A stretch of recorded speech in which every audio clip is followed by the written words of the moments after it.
Ұрықтану орын алғаннан кейін сперматозоид пен жұмыртқа жасушасының қосылуы нәтижесінде пайда болған зигота қарқынды түрде бөліне бастайды.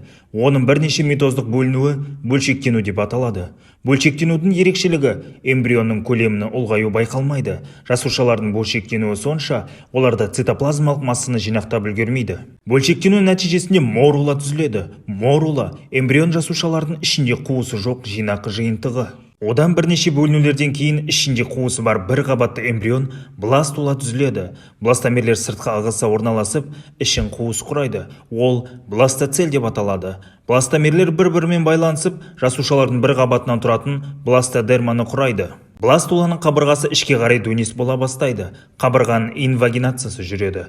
Осындай инвагинация нәтижесінде екі ұрық жапырақшасы қалыптасады: эктодерма және энтодерма.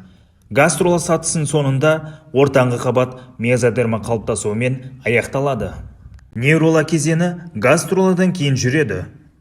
Нейрула сатысында ұлпалардың гистогенез, мүшелердің органогенез қалыптасуы басталады. Нейрула сатысында нейруляция процесі, яғни жүйке түтігінің қалыптасуы. Ерте нейрула кезеңінде пайда болған жүйке пластинкасы ішке қарай иіледі, кейін шеттері бір-біріне жақындап, жабылып, жүйке түтігін құрайды.